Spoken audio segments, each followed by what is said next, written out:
Good evening, everyone. Welcome to the Palazzo Prospects Power Hour. You are joining myself, Ben Chase, Big Gentle Ben, on, pretty much any social media you'll look for me on, and my man, Robbie Baseball, Robbie Baseball 1. And Robbie, it's raining cats, dogs, and small other furry animals right now. What's it like a little farther north? Because it's freaking cold rain right now. It's not a pleasant rain in the upper Midwest right at the moment. Well, Ben, it's lovely up here in the Great White North, and I just wanted to shout out our newest sponsor, Ham's Beer. And why are they a sponsor? They're not, but wouldn't it be fun if they were? Maybe not. I don't know. Anyway, who is the okay? While you're mentioning this, I'm going to look him up.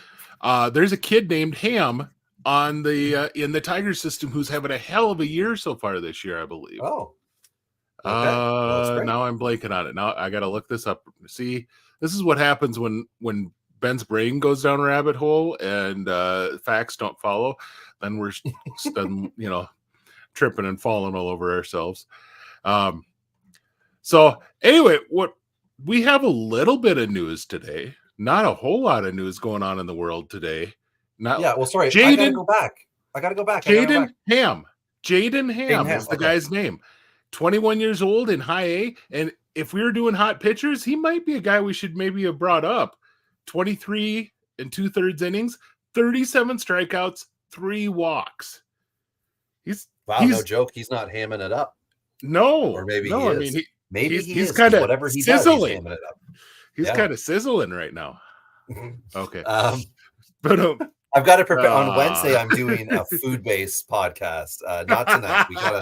I gotta stay focused on the baseball. We don't have the Governor Govier with us tonight, but you can find him in our Discord, which we'll plug. That is free to you, the Palazzo Podcast Discord. And if you're listening to this on your cellular device, just pop onto your YouTube app, punch in Palazzo Podcast, subscribe. You'll never know when you're going to catch us live.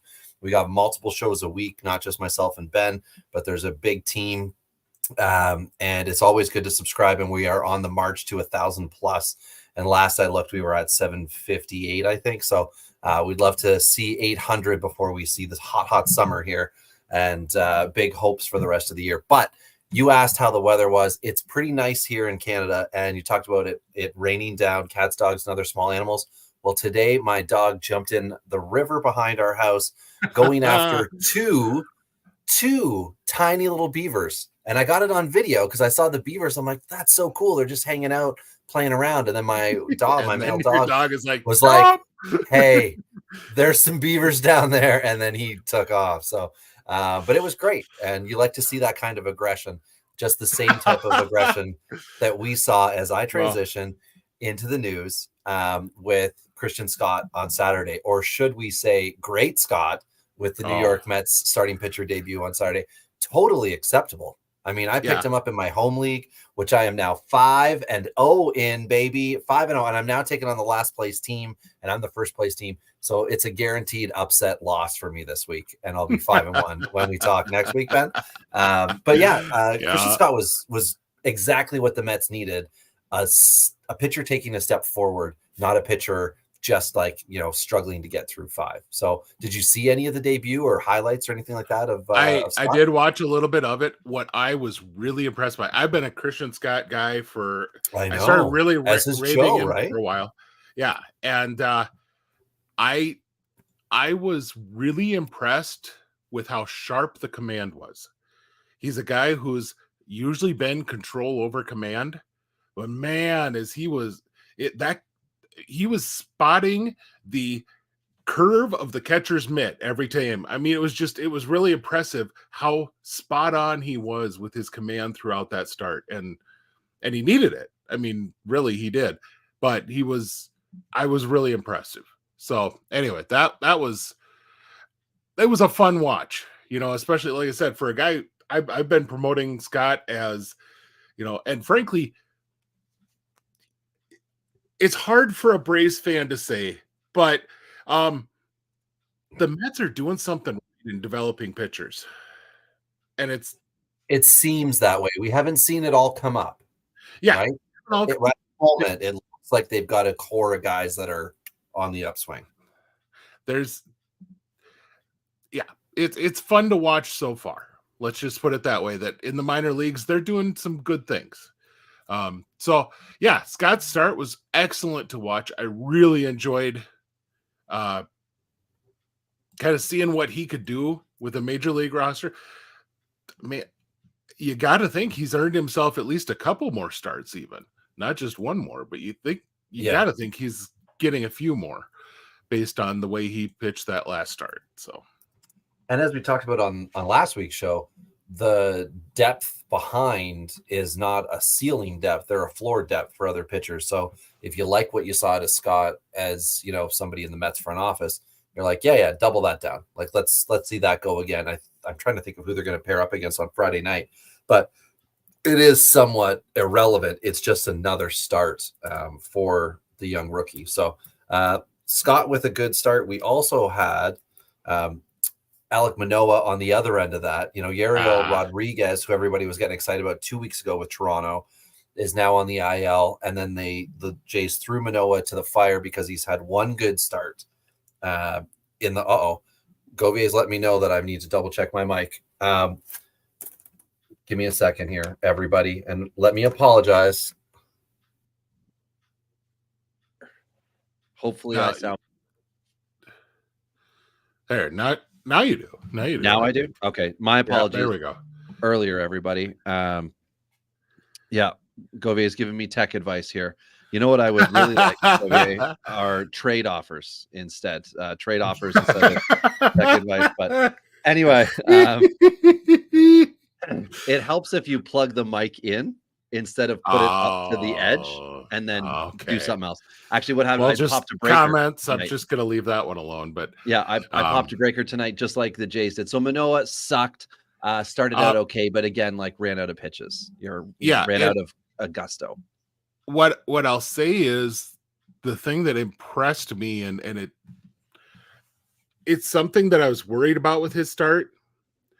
The average exit velocity was sub 90. He has been getting tattooed about every other start in the minors so far.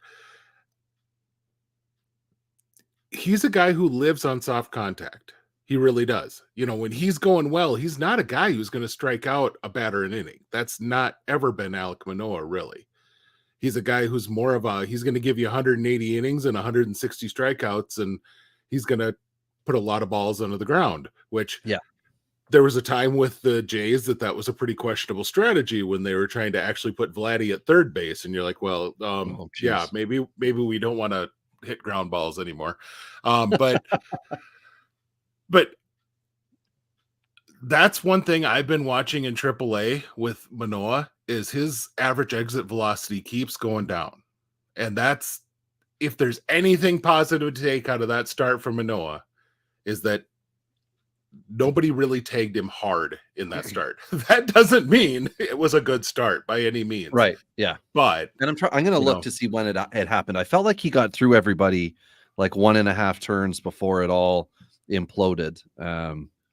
So I will quickly take a look on that. But the other news, speaking of implosions, the Jays signed Aaron Sanchez, former AL ERA champion, and they said minor league deal. And this is one of those 2002 or no. I know. I'm just saying it's been a long time. I mean, 16 and 17 are not recent seasons either.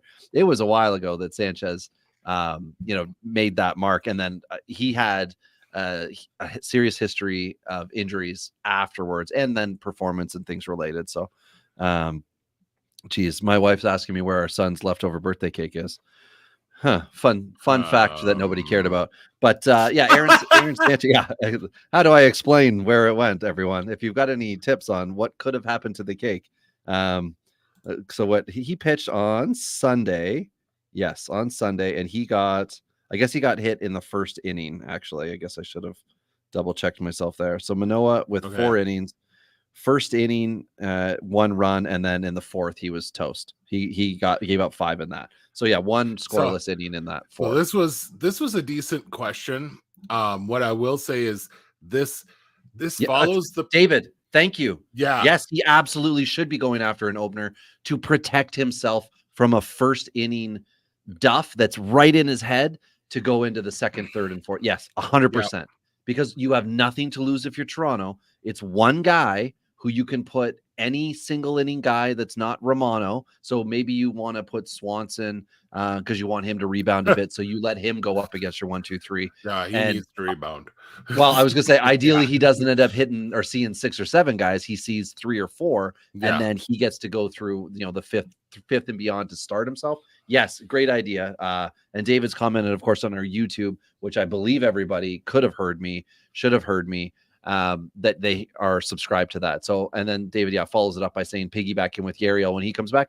Absolutely, maybe. And maybe if Aaron Sanchez has been pitching and is actually doing well, this could be one of those like weirdo things. Way back when Aaron Sanchez and I don't know if it was Thor or if it was Justin Nicolino, they used to piggyback each other in single A. In the minors. Yeah. In the minors. Not that that's like why you would sign Aaron's, but like as a long shot thing, like maybe there's an option with something, not necessarily with Manoah and Sanchez, of course, but with anyone and Sanchez, where you do something to try to get some level of positivity from Manoah without taking him out of the rotation. Because if you do take him out, you don't have anyone there right now. And you don't want to keep throwing him to the wolves to get destroyed. So anyway, and at this point, he's not bad enough to where we really. I was just going to look down here. Of course, we're only doing hitters tonight, folks. Our cold plays are only hitters tonight. So, just so you're FYI, but Ricky Tiedemann's numbers are not to that level. But he also hasn't shown that he really deserves a spot on the major league roster either. That's where he's kind of sitting at this point in his 2024. I guess I haven't looked. I didn't look up his numbers after I put those first. For all I know, he went out and gave up 14 runs in an inning or something like that, and he does look bad now. But it's not what you want, but. The biggest thing is he's only pitched 8 innings. That's the really big thing. And, you have a good weekend series and you change your fate. Yep. And, got tagged real bad in one of them. And so, his ERA looks like crap and he's walked more than he's thrown innings. So, Ricky Tiedemann has not earned his way up by any means yet, but he really doesn't have enough evidence to say he's technically been bad yet either. So dynasty league, Ben, to hold on your Tiedemann note in a dynasty league, I've got Walker Buehler. This is a real money auction league. So whatever you bid on the player, that is what you owe. Anyway, he's in the last year of his contract. 24 American dollars is what I have. $24.50 American cents actually is what I have into Walker Buehler, who's starting tonight. And they offered me 1-for-1 Ricky Tiedemann, who's a $1 player. He'll be 50 cents, but when you call him up, he's $1, and then you get him for 5 years, and it doubles every year. And I was like, it's an interesting trade, but no way am I interested in that at this exact moment in time. Yeah. It's a nice thought, but I'm like, Walker Buehler as a known commodity minus the fact he's been injured for 2 years. I prefer him to Tiedemann because the Jays also have 0 track record with starting pitcher success. That they have developed. There are pitchers who have done it over the years past, but there are also pockets and things because Manoah's success so far has been, a pocket really from college. Manoah was very good and then came up as a college developed guy, not necessarily a Toronto developed guy. So, but anyway, that's depressing news talking about that. Let's talk about something that was fun. The Luis Ariz trade. He got out of Miami, not that he wanted to. Yeah. And he goes to San Diego. And he's going to get to play his best defensive position, which is DH. So that should really help quite a bit for the value of Luis Ariz the rest of the way, because it's one of the most ugly things at all to watch him try to play defense. And then he goes anywhere in the infield other than first base, where he puts up decent numbers, but he stands about as tall as my 11-year-old daughter. And major league infielders, there's a reason why the prototype first baseman is like 6'4", because you need to have that guy that has some stretch, that has some range, that can actually reach his hand up and catch a ball that's as tall as Aaron Judge. That could be a challenge for poor Luis Ariz. So having him primarily play DH is going to absolutely be a positive thing for the Padres. But we're a prospect show, so we're going to talk about the guys that Miami's getting out of this deal. And for what it's worth, I would take the Pablo Lopez side of the Twins and Marlins deal that sent Arias there every day right now, because there's still 2 more prospects that came over with Pablo Lopez in that deal over what the Marlins just got in return. But the Marlins system is horrid as far as hitters are concerned, and they got 3 pretty quality ones. And if nothing else, that's at least something for them. Yeah, Wusa Go, right? Headlining that deal, coming back.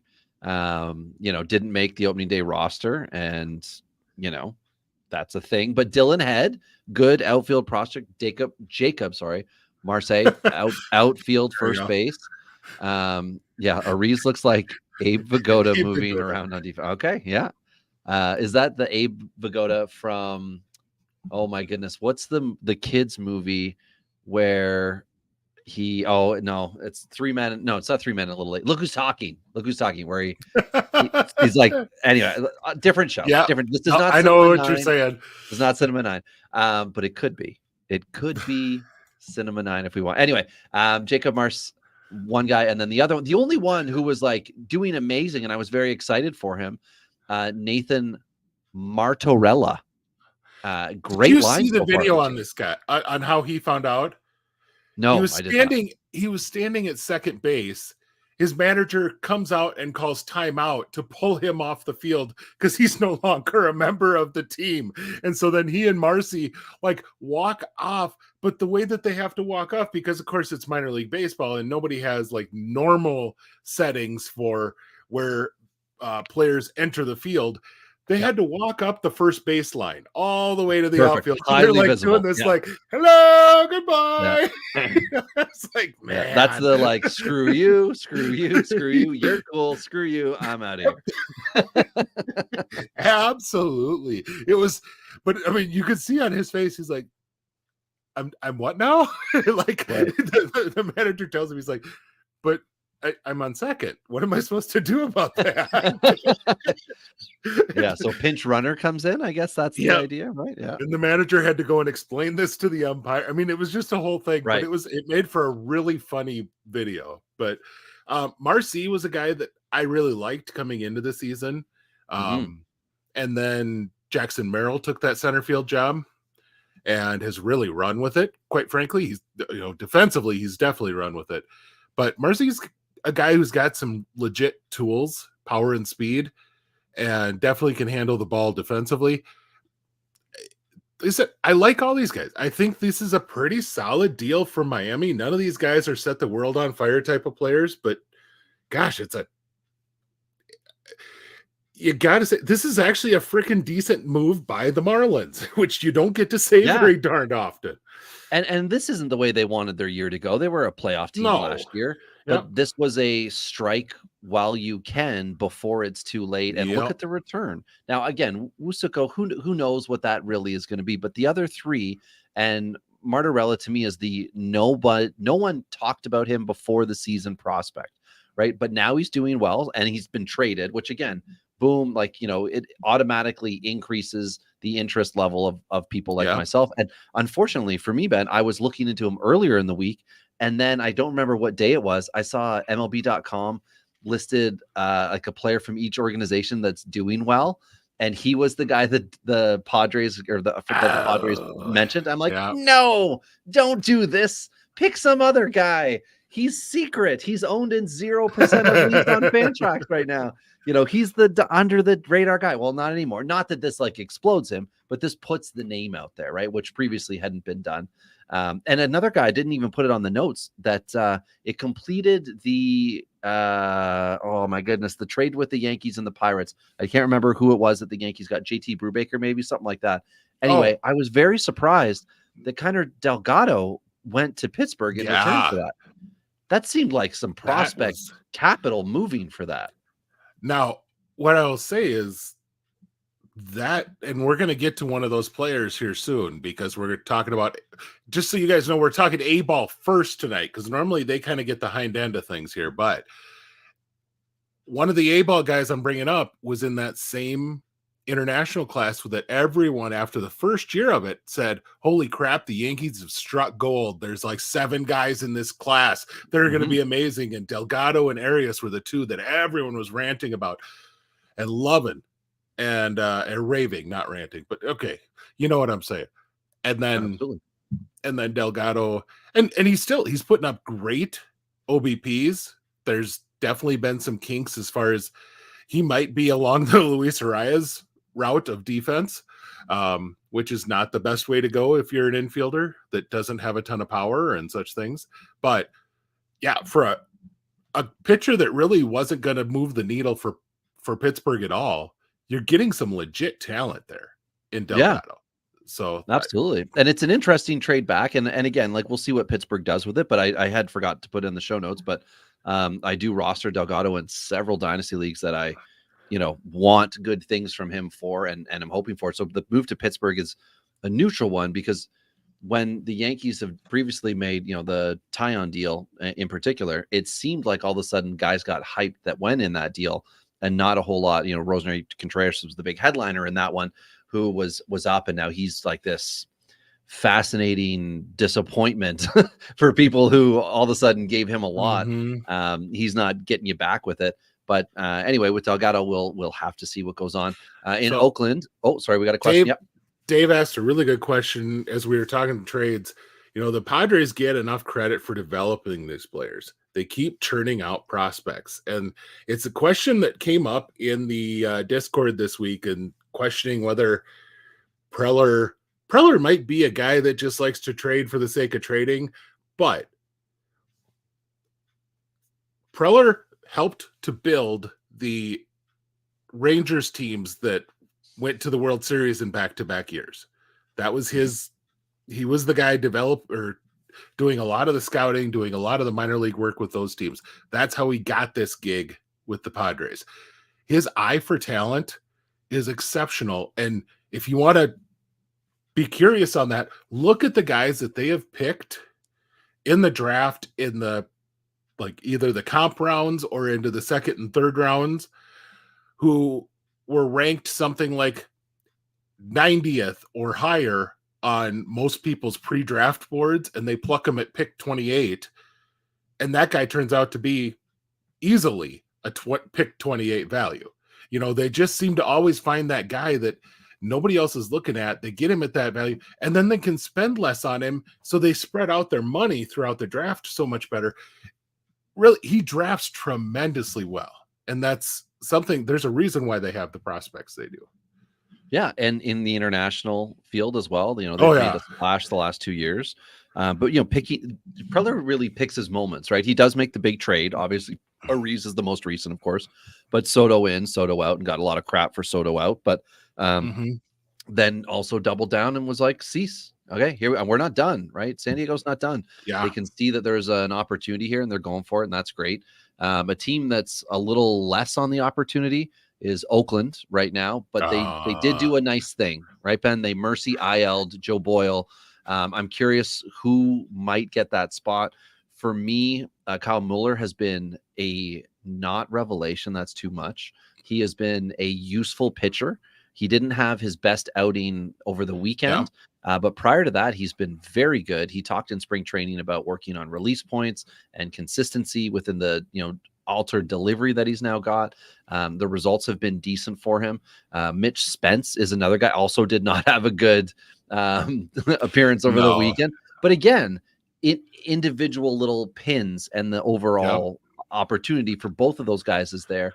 I don't know if maybe you think there's another guy. They just called up a relief pitcher in the interim, but it'll be somebody I think needed for the Friday game, if I'm not mistaken. Would be Boyle, I think. Yeah. So one of the things that I was looking at earlier, and their AAA rotation has been real bad, except for one guy, and it's a guy that I had on my that's interesting queue when he was signed a minor league deal this offseason, and that's Osvaldo Bido. You may remember him back from his Pittsburgh days. Was kind of a back end, whatever sort of pitcher. But is this BIDO?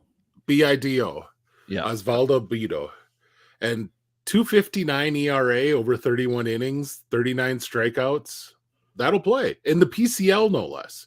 I mean, you know, so putting up those kind of numbers, and they actually play in Vegas right now. I know that the A's organization might eventually move there on the major league level, but right now their AAA team is the one that plays there, and balls travel out pretty quick in that stadium. So the fact that he's putting up those numbers, I mean, the other guy who I really like and I think will move fast is still an A-ball, and that's Will Johnston. Guy that they drafted last year. Just I really impressed by him, but I think he's going to be a guy that you see next year about this time, because he's going to be a fast moving college guy. But yeah, really, I don't know who else they have. I mean, here's the one crazy thing. JT Ginn is actually pitching fairly well in Double-A, bringing up a, you know, holy crap guy that once was a prospect that everyone wanted. Multiple drafts. I feel like the Yankees drafted him and couldn't sign him, or not couldn't sign. Whatever. Dodgers. He went back in. Dodgers. Was it the Dodgers that did it? It was okay. And then the Mets got him in the second round in 2020, and just kind of they ended up trading him, but he's just kind of never really shown all that much. A lot of it due to injury, and then this year, it's not elite by any means. But it's he's in Double-A. He's got a 4.15 ERA over 30 innings, 28 strikeouts. You know, 25-year-old guy that really hasn't been healthy, but has the pedigree. You know, why the hell not? You know, give that guy a shot and just see what you might have there. But, you know, we're talking about, the funny part is we're talking about a team that has, I mean, let's go through here real quick. Oakland right now, a better record than Houston by almost 5 games. Better record than World Series participant Arizona Diamondbacks last year. Let's see, better record than the St. Louis Cardinals, who pretty sure most everyone thought was going to be better. Better record than the 3rd place Cincinnati Reds. So, I mean, and how about this? Oakland, equal record with the Tampa Bay Rays. I believe they're ahead of the Blue Jays also, after the Blue Jays got their lesson learned from the Nationals over the weekend. I didn't want to say any. I don't know what else to say. They just they were beaten and it looked bad. Yeah, the A's are playing pretty good ball. I mean, it's kind of that. Well, screw you. We're going to go out and be a good ball team, even though you don't want to, you know, give us a stadium and keep us here. We're going to make our last year or last 2 years or whatever it is in Oakland. We're going to have fun with it. So they're just going out and playing with loose. A band, you know. Yeah.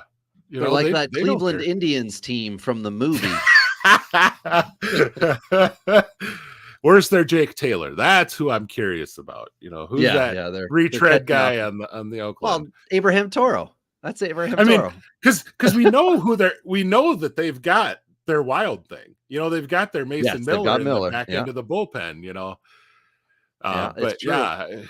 Well, we'll see who takes that rotation spot. I'm kind of hoping it's Muller, just for the fact that I've got him in dynasty leagues, but I also would like to see some good things for him. I thought last year he had that opportunity but didn't pitch well. Then he did the work this offseason. And then Spence would be great too, but I think Spence is more of their all year. They just want him to play, pitch, and be healthy. So you don't want to pile a bunch of innings on the arms. If you can avoid, especially it's early May, you don't want to pile those innings on this early. So, I could see Spence being their guy that they bring up somebody and then have Spence open for 2 innings. Oh, that'd be totally I mean, acceptable. that'd be a perfect role for him right now. Just get your feet wet, get out there. So anyway, that's while we're take a quick moment because our man that wants to pay the bills here. Make sure you all subscribe and like this video.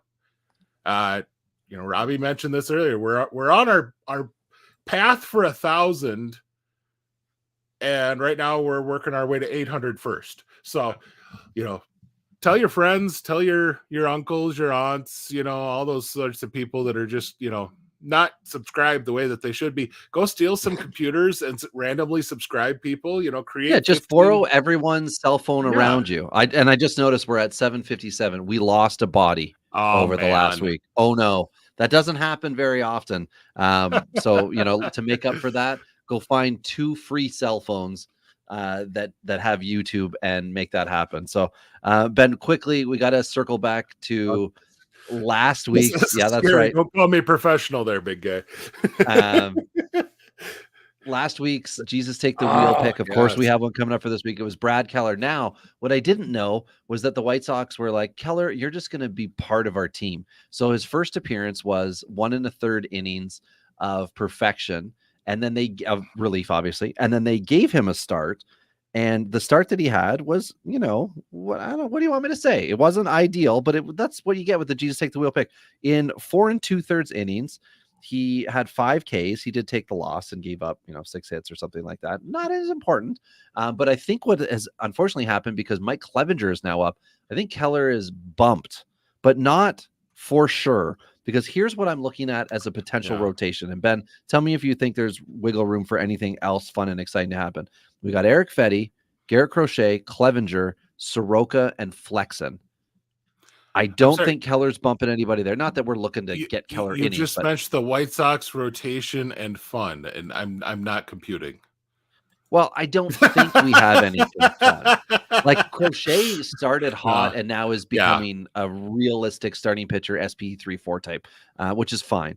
But I don't think you're not bumping Soroka. He's there to pitch. Flexen could be bumped, of course, but it pains me to watch Soroka just because I loved the guy coming up, and he is not that guy right now. He is just so hittable, and it's sad because what he could have been, and now. But I mean, he's still not even on the team to still be doing it. Yeah. The Alberta native, the Canadian kid, trying to give it a go after suffering major injuries. That was his nickname with the Braves, was Maple Maddox.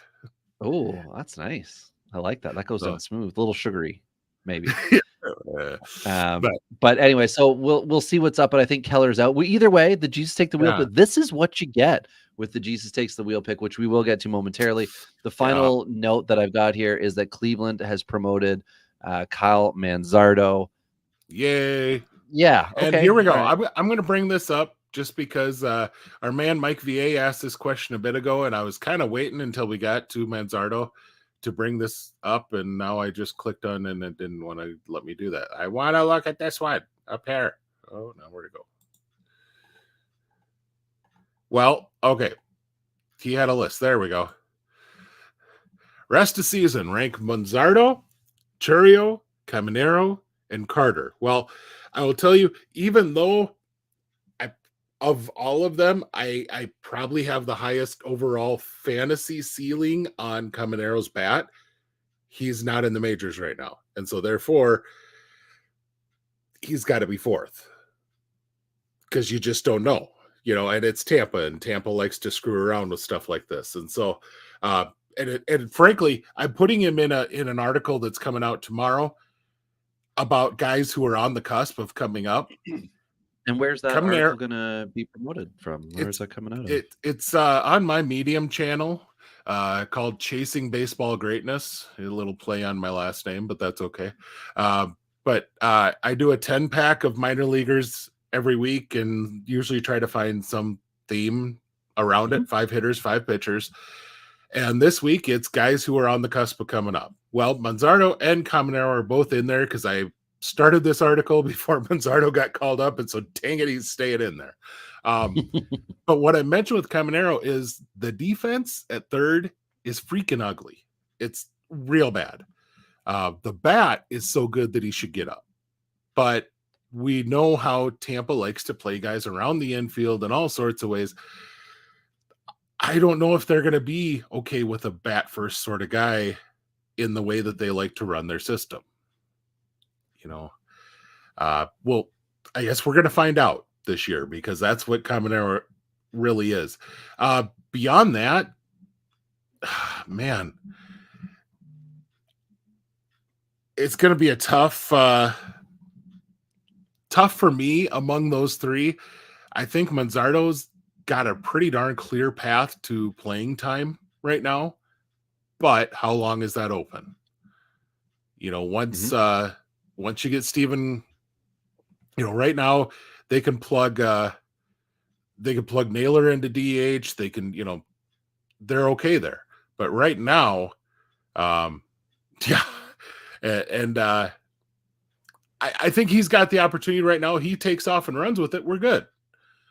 But yeah, you've got the Arias can move around, and then you've got Manzardo as a potential DH, Naylor as a first baseman, vice versa. So between the three, Arias moves around all over the field. But yeah, you've got at bats for Manzardo to take, and that's what he was doing at AAA, is playing every day. You don't promote him not to play him. And then when Kwan comes back, it's a matter of who would be off the roster. David Fry just keeps kicking around, so I don't think it's him. So it could be Manzardo up and back down just so he continues to play regularly, and that would make sense. Not that Kwan's taken away the at bats from first base, of course, but it's Naylor, Manzardo. Only one of the two are probably going to go. So that's to me, that's why he's probably my third ranked guy out of that foursome, just because we're not 100% sure he's up to stay. I will tell you, Chourio and Carter, they're here to stay. They're going to be here all year. These guys are, we saw Langford go down with the injury. I think Langford would have been up all year. He's same thing. But give me Chourio number one, simply because I have seen him do this now in the upper levels multiple years, where he has started out slow, getting used to a new level of pitching, a new level of this, and he's still one of the youngest players in the game.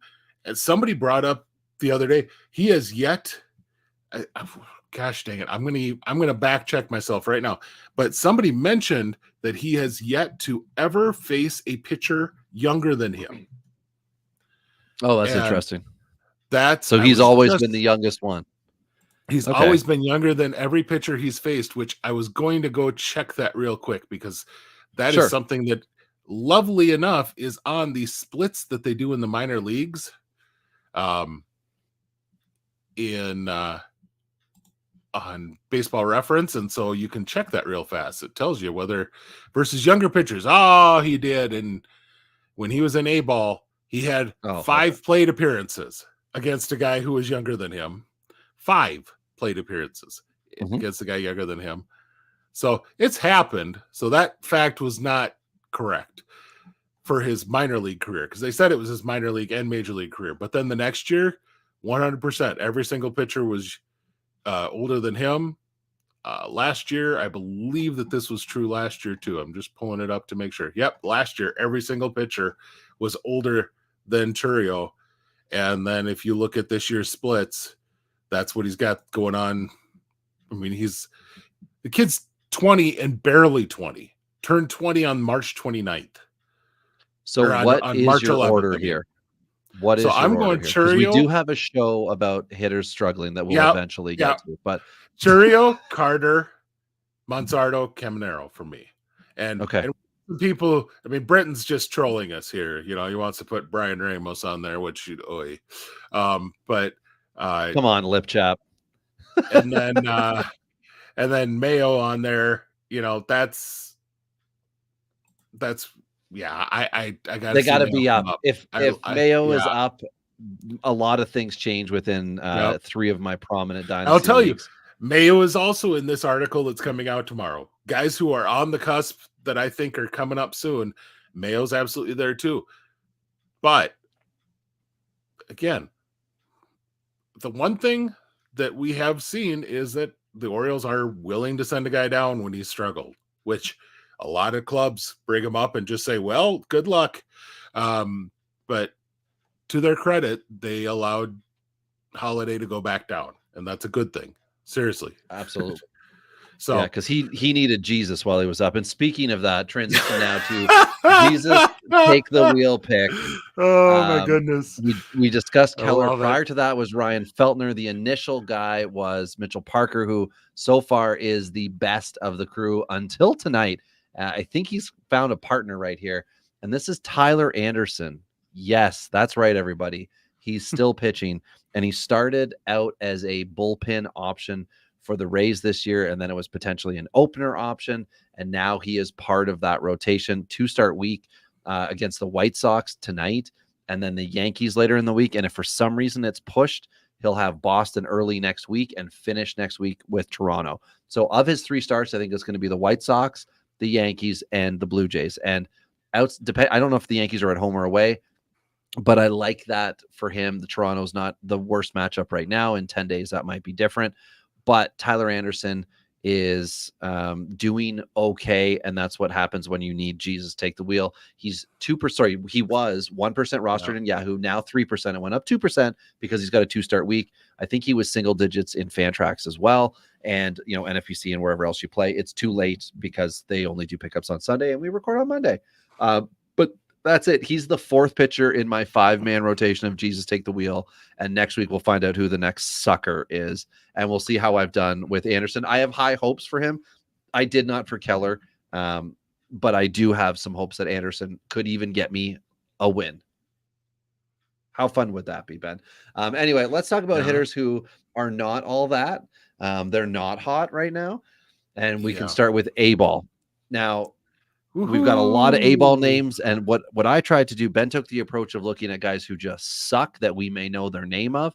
I took the approach of MLB.com, top 100 prospects, who on that list is not doing well. And after I exhausted the list, I looked at my dynasty rosters and thought, who would I be willing to trade away or more importantly, trade for if they've started slowly that are on other teams. And that's how we got the list tonight. So there's a lot of A-ballers, because that's where a lot of value can be found. So we can start off with a waste of time here, and catcher Ethan Salas with San Diego, the big J2 guy from 2 years ago. We talked about it already.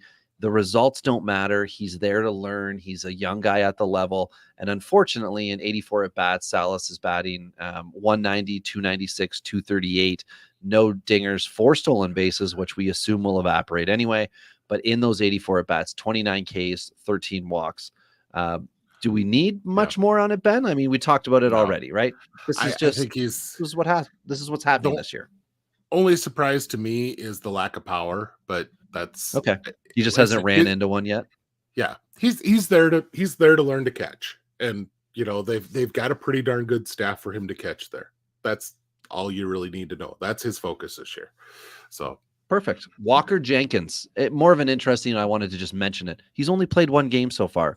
Yep. WTF? Was this an injury that I missed? Yep. He did strain his hamstring.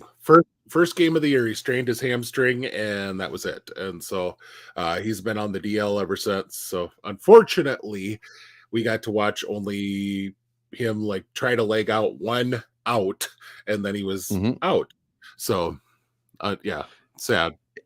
Yeah, it's hard to build dynasty value after you spend a top 5 pick on him in your first-year player draft when the guy plays 1 game and goes down. And speaking of top 5 first-year player draft, who has not performed, Tamar Johnson of Pittsburgh, the second baseman, batting 188, 383 OBP. Hey, that's okay.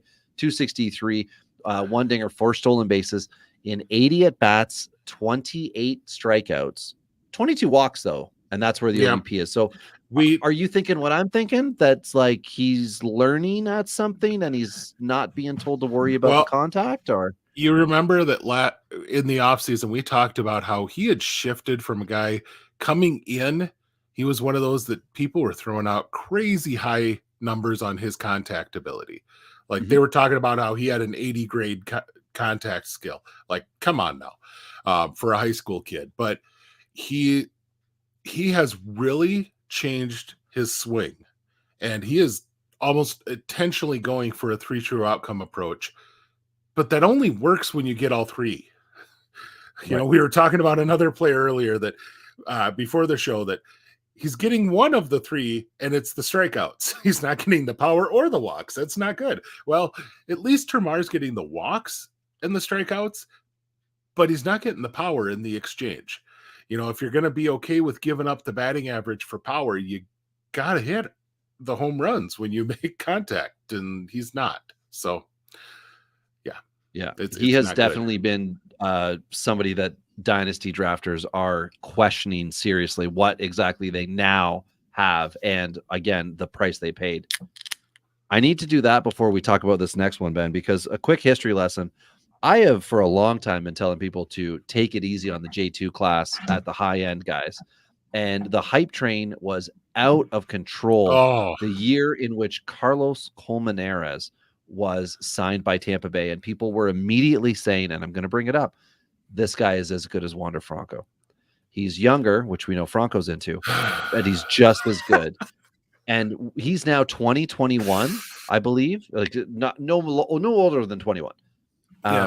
But in A ball, he's batting .097. The OBP is a saving grace, and this is the number that is the saving grace: 279. Not good.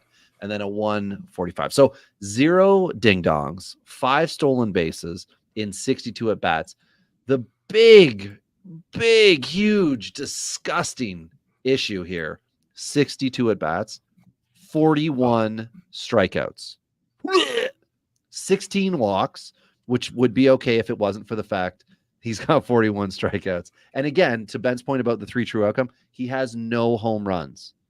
So this isn't Joey Gallo, where at least he's got, seven dingers and we can kind of live with it or whatever. We cannot. Like, this guy at this moment in time is dynasty bust, run away, get away. I'm not circling back. I'm not buying low where I missed him before. This is a miss prospect. Think Victor Mesa, run away. And they may have been the same draft or J2 class of like overhyped guys at the time. Yeah. Like there's Victor Mesa, who's actually very good, who was the younger brother in that class. But Colmenares, like, this has been a whiff, and it hasn't looked good, I think, for 2 years now. Yeah. I mean, last year the strikeouts were a concern, but I'm was told there would be no math, but so I'm pulling up a calculator real quick. And then he said, hold my beer. You don't think my strikeouts are an issue? Hold my beer. Yeah. Let me go to 37. Yeah. 37% last year at the same level. That's the thing. He's repeating a level, which should mean that he's improving. And then he's striking out more than 50% of his plate appearances. What in the frick? Like, okay. Yeah. 62 at bats, and 41 of them have ended in a strikeout. And 78 total plate appearances with the 16 walks, right? So in over 50% of the plate appearances, this guy is an inning ender when he's coming up, because that ball's not in play. No one's moving over. You're done. And that is. And by the way, he's no longer a serviceable shortstop or third baseman. He's getting more of his run at second base. This guy is just like gone off the. I don't know where you're going to play him defensively anymore. Plus, he's striking out 50% of the time. Yeah, run away. So he's Seth Beer with no average and no power. Oh no. Well, we'll definitely have to keep an eye on Colmenares. And not the great name. So yeah. And it would be great if he turned it around and tripled the average. But in order to do that, I think that's like a swing being reworked. So let's not hold our breath on him. I wouldn't want to put a lot of weight into him, which transitions us into the next guy, Graham, which is a form of measurement. Peyton Graham, everybody, with Detroit. Yeah. This has also been a swing and a miss at the moment. Peyton's batting 116, 256, 159 with 0 home runs, 2 stolen bases in 69 at bats, 18 Ks, 12 walks. That part's all right. We can deal with that. But it's just a lot of nothing, which we're going to go through a lot of these guys tonight.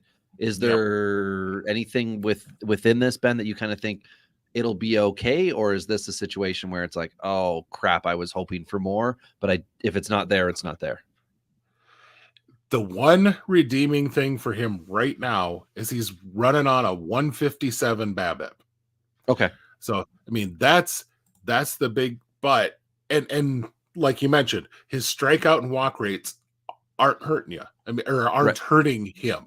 He's not a passive hitter. You know, he's been making some decent contact. He just hasn't turned that into balls in play the way that they should be. And it's kind of crazy to see that, quite frankly. Because this is a guy I really like coming out of Oklahoma, and thought that Tigers really got a solid pick getting him in the second round. And he just hasn't ever really turned. He's a guy, 20 home runs and 34 steals in his draft year at Oklahoma. I thought, God, he's long, I think 6'4", 6'5", long and lean. You know, I just thought, yeah, there's a lot of lever issues there that could be an issue in pro ball. Strikeouts haven't ever been the problem. He just hasn't made consistent hard contact. So I don't know. We'll have to see with him, but that was a disappointment to me when I went through him, because there was a time when I did own some shares of Peyton Graham. So, well, this is another circle back to the J2 class. Yep. And I mean, the signs were there, as we talked about when we had Ben Badler on with us. The scouting reports on a lot of these guys are a year, 2 years old at times. But this was a senior of his draft class, meaning, of course, he was older than a lot of other people. Christian Vaquero with Washington is batting 125, 263, 263, and 80 at bats, 2 home runs, 6 stolen bases, 37 strikeouts, again, 80 at bats, and 11 walks. So walk percentage, serviceable, like happy to see it. Yep. Strikeout percentage nearing the 50% mark, highly concerning. And again, we're not seeing the power here. And he is, I believe, old for the age for A-ball. I'm trying to remember if he's 22, 23. But Vaquero was supposed to be like a potential quick riser within a Washington system that had guys, and it has not gone well at the low level for him. He's actually only 19. So shoot, really? Wow. Yeah. I take back the older side part. But from Cuba. And I think part of that is he probably is 23.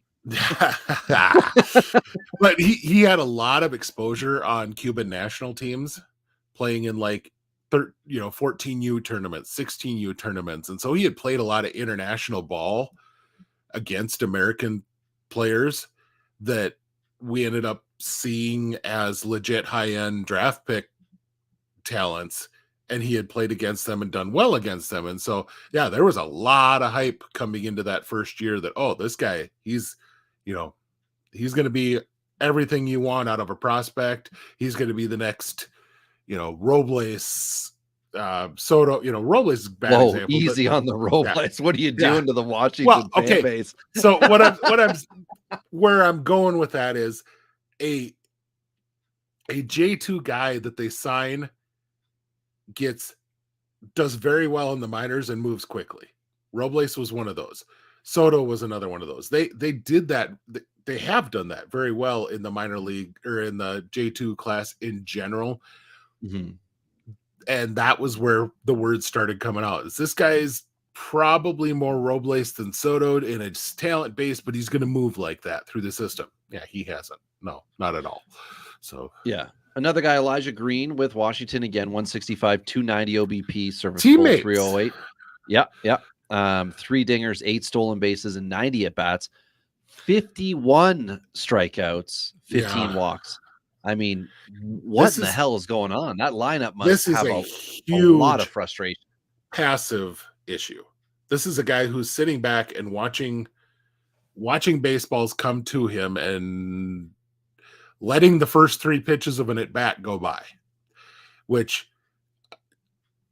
okay, there's something that can be good about that, but man, every time I've watched him, there is the pitch to drive that every pitcher now knows he's waiting on 2 and 3 pitches. So their first couple of pitches, they're basically just throwing meatballs down the middle, and he's not going to swing. Right. And so they're getting a strike or 2 on him right away, and then he's behind the 8 ball trying to recover from that. That's not a way to work. It just isn't.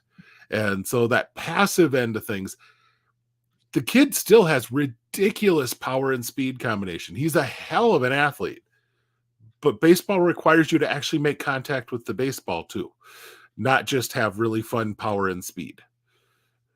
Yeah, to a much lesser extent, Kevin Biggio got that tag early on, but he was successful while he was doing it. It was just one of those, if you weren't quite as patient, you would see less strike two counts and you would be able to, hit for more power. And that was minor league Kevin Biggio. Major league Kevin Biggio, people were like, please, for the love of God, swing more. But at the minor league level, it was the minor adjustment that he needed to make. But when it didn't happen, he was still because he was still successful. I believe he was a 2020 guy. That's exactly what happened with him, as we've now seen as a major leaguer, is moving all over the place. Yet to move all over the place, but his friend did, Connor Delgado. Roderick Arias with the Yankees, the shortstop prodigy. He's a big J2 guy. Feel like we're picking on the J2s, but oh well, that's what we're doing at the moment. These are facts. 188 average, 328 OBP, which is fine. 327 for the slug, 2 home runs, 5 stolen bases. He has 101 at bats, I think leading all the guys in A ball at the moment, but 47 Ks. 19 walks is fine. I'm happy to see close to a 20% walk percentage. But ugh. Yeah. I mean, what's the saving grace, if there is one? Is that again, as somebody else had said to me tonight, are you going to talk about buy low guys? Are any of these guys worth buying right now? Is Arias one of those guys? I think Elijah Green, if he sucks this bad at the All-Star break, he could either be the buy low that could rebound or the buy low that could fall off the map. But at the moment, because you said he's an athlete, does have 8 stolen bases at the moment. There's a bit of power. The OBP is okay, not great. But what about Arias? Do you think that there's something with Arias to save here, or are we just crossing fingers? What I'm really struggling with is that Arias, in what has he got, 25 defensive games? They've I wanted to say that they've kicked him off of short, but they haven't, because he's now played his last dozen games at short, which, I wonder if he was at the same level as Delgado, who was maybe previously doing short, and then he's out now. Yeah. He's got 11 errors in 25 games. Oh, so he's Bo Bichette. Yeah, he's not so good. I'll just relate it all back to Blue Jays who have disappointed me. Yeah, there you go. Not better. It's not better. It sounds like the guy who's had some really bad relationships talking about all of his ex-girlfriends, Yeah. I'm just saying. And this some bitch can't hit. And when he makes the throw from short, he's got to throw it to the second baseman to go to first for it to get there in time. So here's the thing that really makes you worry with Arias. The guy's got a 327 BABIP. He's not getting unlucky. Oh no! This is not a matter of getting unlucky. Jeez. Yeah, it's you could just easily legit. Knock 30 points off that average then. Yeah. Oh no! Which that's going to knock that OBP down. Where can you have? Yeah, but to really bottom it out. Yeah. Oh crap! Yeah, that's disappointing news. I was gonna pull up here real quick to see, because sometimes they have these depending on where you're at. No, they don't have hard rate at that level, but he's pulling the ball 54% of the time. So he's trying to hit for power, but it ain't happening. So yeah, I just, it's 39% strikeout rate. That's, and yeah, where is it terrifying. at here? I was going to look at what's insane is he still has a WRC plus over 100. I don't get it, but and this is somebody who everybody expected to make big moves this year to become a top 50 type prospect. This was the year, and it's not over, of course, but at 101 at bats, the start has not been great, and it will take some time to recover from this. You got to pump that average up 80 points at minimum, so that people aren't going to say there's average concerns. He's putting 55% of the balls on the ground. Ouch. It's just, you just can't, I'm trying to find something to say that there's a positive, redeemable thing for the poor kid. I'll save you. We'll just move on. We'll move on to Xavier Isaac, first baseman, Tampa Bay, 202 average, 284 OBP, 357 slug, 3 dingers, 4 stolen bases, and 84 at bats. I mean, same story we've talked about with the last guys, 29 Ks, not quite as bad on the total side. But again, we're well over 35% here. And then 9 walks for Isaac. Yeah, I don't know. Do we need to dive in on this? We're going to repeat this several more times, right? It's unfortunate because I thought he was on the cusp of becoming like the next big thing. Yeah, this was supposed to be the big year like it was for Arias, right? The breakout. Sebastian Walcott, shortstop with Texas. I think he was borderline for us. Shoot, I didn't even let you run through his stats, but I'll do it quick. I'll give you the floor. 179 average, 289 OBP, 310 slug, 2 dingers, 1 stolen base, and 84 at bats, 28 Ks, 13 walks. Ben, you have the floor. This is a guy that when we talked about our interesting placements, Walcott was one of those that he got the jump straight into full season. Yeah, full season ball. This doesn't surprise me. And frankly, it wouldn't surprise me if we get to the end of the season and that batting average number is something like 220. But that means the rest of the way, he's hitting 270 to do that, or 280. You know what I mean? There's going to be a correction coming, but understand that this is a very, very young guy playing full season ball. The thing to me that I like a lot more, unlike, this is still a 30%-ish strikeout rate. I'll take that with the walks that he's putting up as a 18-year-old, just turned 18 in March. So I mean, this guy's just 18, walking 13%, actually 28.9% walk or strikeout rate. So he's less than 30% strikeout rate, and he's got 13% walk. I can handle that. Starting off your first kind of. I didn't realize. I thought he had 28 Ks and 84 at bats. I must have incorrectly written that. No, that's correct, but they go by plate appearance for the percentage. Oh, okay, plate appearance. Okay, so, all right. Yeah, so that's why it's everything else, I'm not surprised, and this is okay.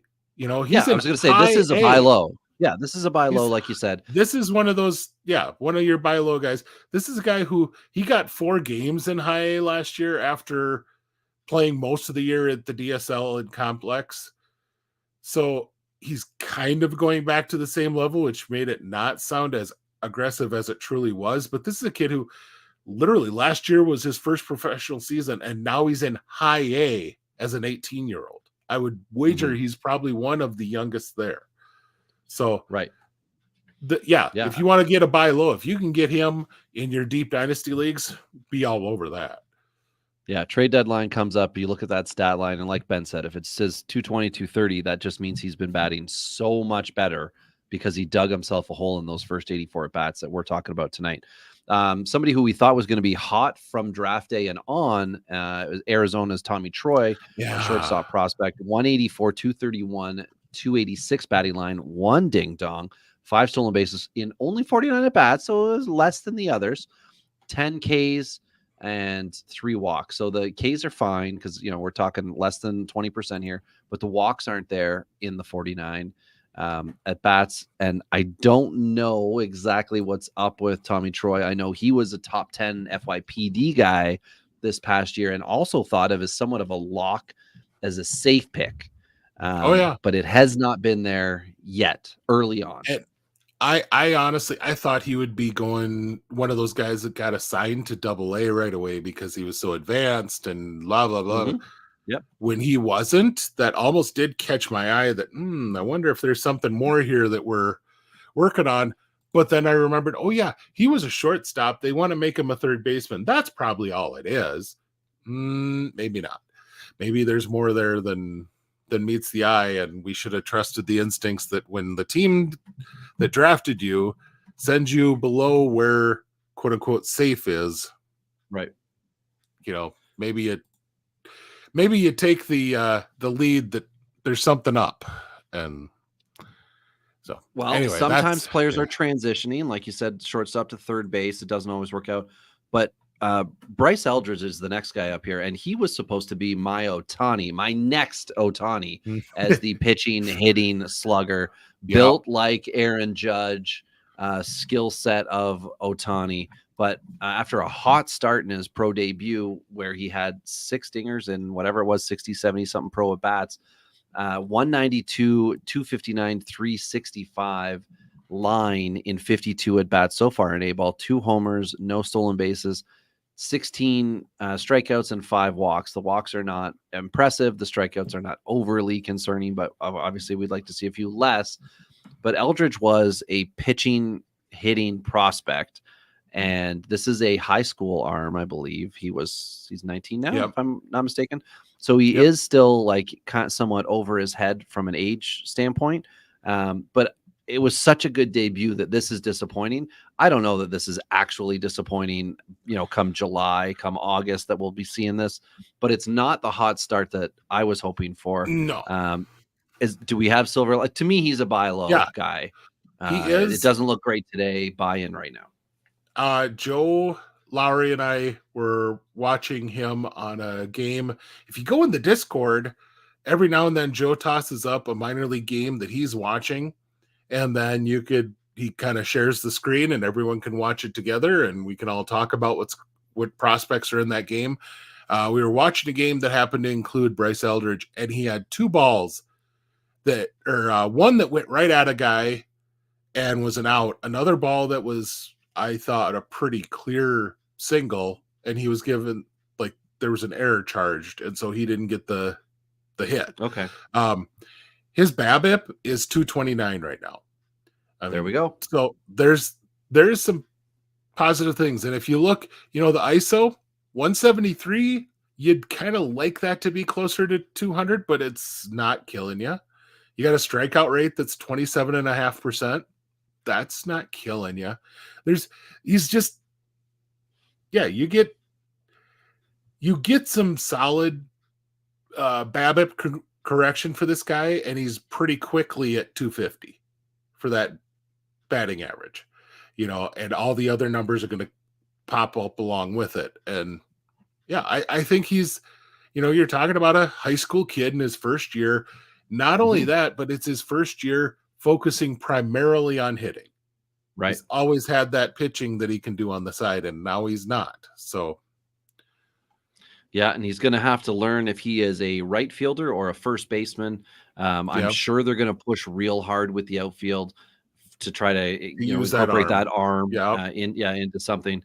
And again, I'll make the Luke and Baker comp of this was a 2-way guy. We don't want to see the Luke and Baker path where, whatever. We'll talk about Baker shortly, but we'd like to see Eldridge take the superstar route versus the slow burn route. Last guy here in A-ball, not really a known guy at the moment, but he was in the offseason for signing with San Diego.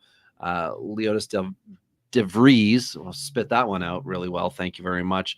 The shortstop batting 148, 303 OBP, 259 slug, no homers, 1 stolen base. But this is 27 at bats. He's just on here. He's just on here because, Govier is listening.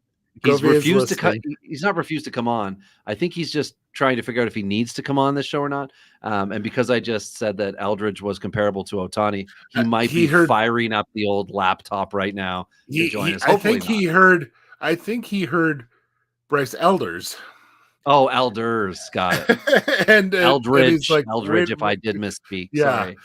No, you said it correct. I think he misheard. Okay. And so it's like, so on DeVries, 27 at bats, 10 Ks, and 5 walks.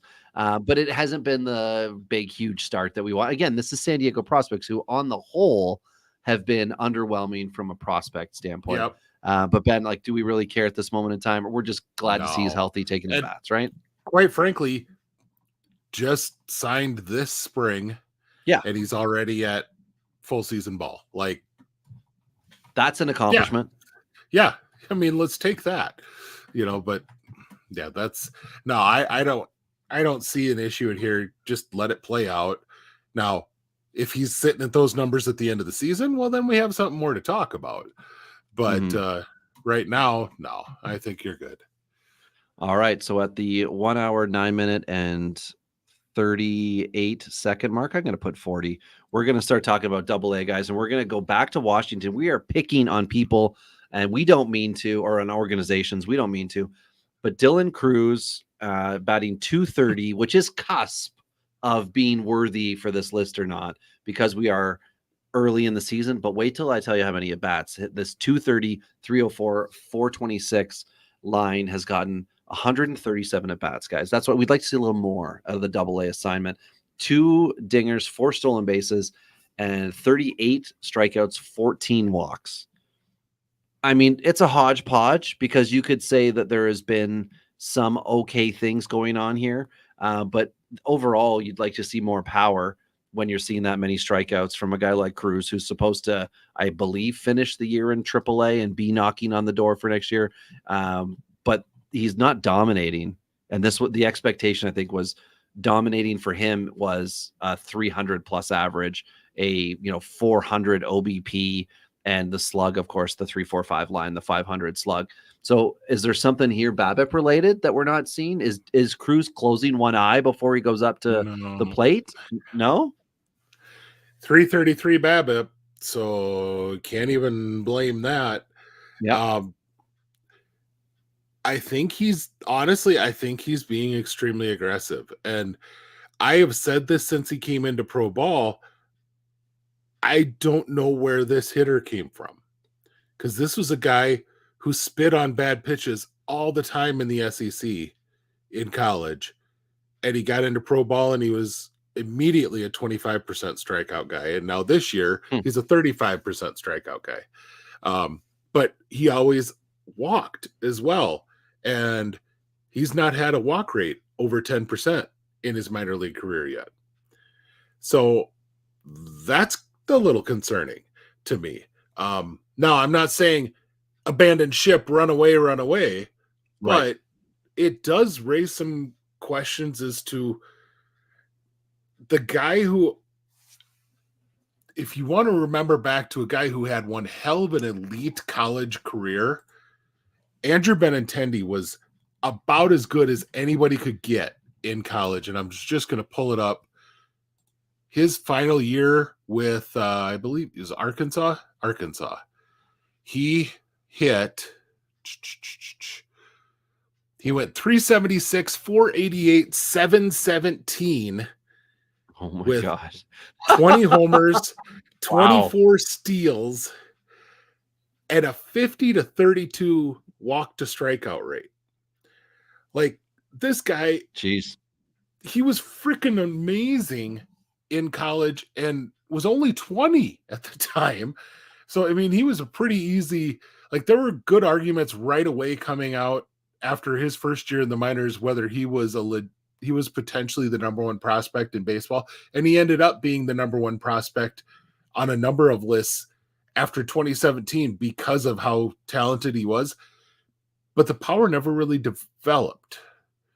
It never really became more than it was in college. And the speed. This has been Benintendi, just so everyone knows. We're not back on Cruz. We're still talking Benny and his Jets. So, but I mean, Benintendi's had some solid years with contact, but never, I mean, he's had 300 years, but he's never sustained the superstardom that was anointed to him from draft, like from end of college season to the draft and the pro debut. And, he has been one of those guys who the team has consistently wanted more. The fan base has wanted more. The fantasy manager has wanted more, and it's not there. And this is, David makes a good point here with Cruz is hitting a ton of grounders, and he is one of the things that I've noticed this year. He was kind of a grounder or fly ball guy. You didn't get a whole lot of flattened, line drive swings out of Cruz in college. It was either the ball was going a hell of a long ways or the ball was going to be on the ground. And this year he's 28% line drive, and the fly ball rate is down to 25%. It was 40% last year in the minors, the short time he had. But here's another interesting thing. This is a guy who has gone to center field or pull for a lot of his power in college, 42%, which is by far the most, 42% of his hits are going opposite field right now. So okay. Is he intentionally letting it travel? I don't know. Is he a little bit behind at the moment with some of these? So it's a legit question to have right now. By no means am I saying jump off Dylan Cruz, but there's some legit question here. Right. So, it's no longer cruise control all the way to the show. We have hit a rough patch. And sometimes when that happens, people like to grab their Roman Anthony. That was a poor transition. Roman Anthony is the next guy up with Boston.